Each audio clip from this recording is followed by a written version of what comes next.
भी नहीं दिया जा रहा था। सारे तो रोड ब्लॉक थे, सारे तो पुल खाली थे, किसी को कहीं जाने आने दिया नहीं जा रहा था। तो ऐसी परिस्थिति में हम लोग स्वयं जाकर के तो पता नहीं कर सकते थे। एक सोशल मीडिया का सहारा था और आदित्यनाथ जी को सबसे प्रामाणिक सूचना का स्रोत हम लोग मान रहे थे कि वो तो अपने एक्स पर जो लिखेंगे स्वयं लिखेंगे और सच ही लिखेंगे, वो उनसे तो झूठ की आशा ही नहीं थी। लेकिन जब उन्होंने पूरे दिन मृत्युओं को छुपा करके रखा और बाद में पता चला कि नहीं ये तो रात को ही घटनाएं घट गई थी, बाद में पत्रकारों ने बताया कि हमारा नाम मत बताइएगा, 58 शव यहाँ रखे हैं, मोर्चरी में इतने का पोस्टमार्टम हो चुका है, इतने का हो रहा है। ये सब जब सूचना व्यक्तिगत रूप से आने लग गई शाम को, जब ये हुआ, तब हम लोगों को कितना कष्ट हो रहा है जी। एक अन्य तरीके का भी तो जो हो गया उसको रोक लिया जाए और आगे ना हो इसके बारे में तत्काल उस तरह की व्यवस्थाएं मिलकर के बना ली जाएं। अब यही बात कही गई, कुछ भी नहीं कहा हम लोगों ने कल, क्योंकि वक्त की वही जरूरत थी।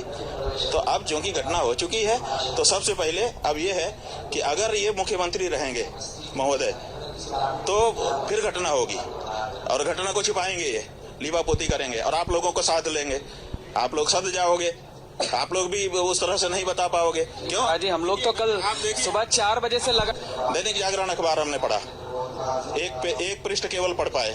हम ये सोच रहे थे कि कितनी बड़ी घटना घटी है, अखबार क्या कह रहा है। दूसरे अखबार तो नहीं पढ़ पाए क्योंकि यहाँ नेटवर्क भी स्लो है। हमने सोचा कि दैनिक जागरण एक अच्छा अखबार माना जाता है, उसको पढ़ते हैं। तो उसका फ्रंट पेज केवल एक पेज खुल पाया, तो उसको हमने पूरा संख्या में ऊपर बहुत सुंदर स्नान की फोटोग्राफ्स हैं, बहुत बढ़िया शीर्षक लगा हुआ है, और फिर एकदम नीचे जा करके इतने छोटे में एक फोटो है जिसमें कुछ बगदड़गा है और उसी में इतनी चीजें लिखी हुई हैं।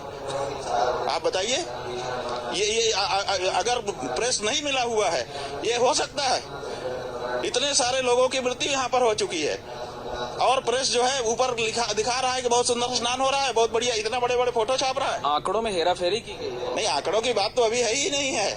अभी तो समाचार की प्रमुखता की बात है कि कौन सा समाचार प्रमुख है। अगर घटना हुई है तो घटना प्रमुख हो गई ना। लेकिन एबीपी न्यूज महाराज जी, एबीपी न्यूज ने कल सुबह 4 बजे से लगातार अलग अस्पताल से लेकर घटना स्थल तक सारी चीजें लाइव दिखाई। यही है कि अगर आप लाइव दिखा रहे थे तो आप झूठ हो गए थे। जब 10:10 पर हमारा मुख्यमंत्री स्वयं बोल रहा है, जो कि सर्वे सर्वा है इस मेले का, जब वो कह रहा है कि 30 लोग घायल हुए हैं, इतने लोगों का इलाज गंभीर चल रहा है, अफवाहों पर ध्यान मत दें, तो इसका मतलब आप लोग जो दिखा रहे थे वो झूठ दिखा रहे थे। आप तो खुद झूठ हो रहे हो। तो ये ऐसा क्या कोई मुख्यमंत्री को करना चाहिए? और क्या ऐसे मुख्यमंत्री को पद पर बने रहने देना चाहिए?